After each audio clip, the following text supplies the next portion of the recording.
بسم اللہ الرحمن الرحیم۔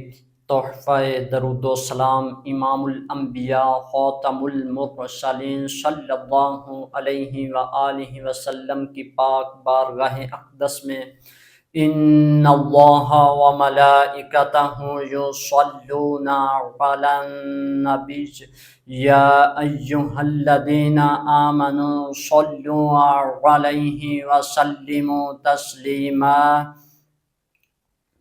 الصلاة والسلام عليك يا رسول الله، الصلاة والسلام عليك يا حبیب اللہ۔ جس وقت یہ آیات مبارکہ نازل ہوئی، یہ آیات مبارکہ مدنی آیت ہے۔ میرے آقا دو عالم خاتم المرسلین صلی اللہ علیہ وآلہ وسلم بہت خوش ہوئے اور صحابہ سے کہا، اے صحابہ مجھے مبارکباد دو، مجھ پر آج ایسی آیت نازل ہوئی ہے جو دنیا اور اس میں جو کچھ ہے اس سے بہتر ہے، جو دنیا اور اس میں جو کچھ ہے اس سے زیادہ پیاری آیت ہے۔ درود و سلام میرے آقا دو عالم خاتم المرسلین صلی اللہ علیہ وآلہ وسلم کی خوشی، درود و سلام میرے رب کی خوشی، درود و سلام تمام ایمان والوں کی خوشی۔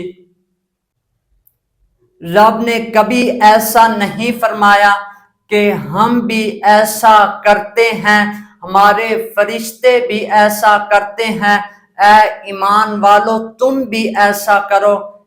درود و سلام کے بارے میں میرے وحدہ لا شریک نے فرمایا، میں بھی درود و سلام پڑھتا ہوں، میرے فرشتے بھی حضور خاتم المرسلین صلی اللہ علیہ وآلہ وسلم پر درود و سلام بھیجتے ہیں۔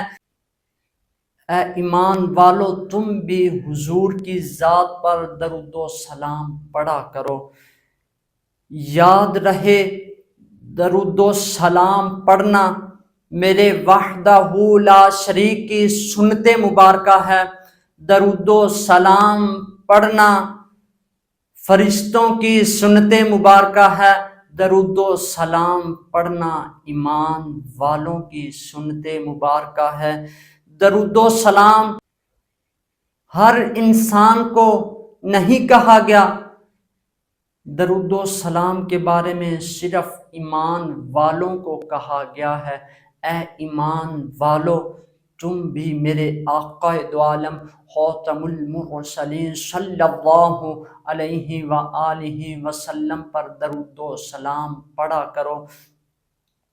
آئیے ہم آج عہد کریں کہ میرے آقا دو عالم خاتم المرسلین صلی اللہ علیہ وآلہ وسلم پر درود و سلام پڑھیں، میرے آقا دو عالم خاتم المرسلین صلی اللہ علیہ وآلہ وسلم کو راضی کریں، میرے وحدہ لا شریک کو راضی کریں، تاکہ ہم اس دنیا میں بھی اور آخرت میں بھی کامیابی حاصل کر سکیں۔ پیغام خاتم المرسلین جاری رہے گا، جاری رہے گا، جاری رہے گا انشاءاللہ عز و جل، وما علینا الا البلاغ المبین۔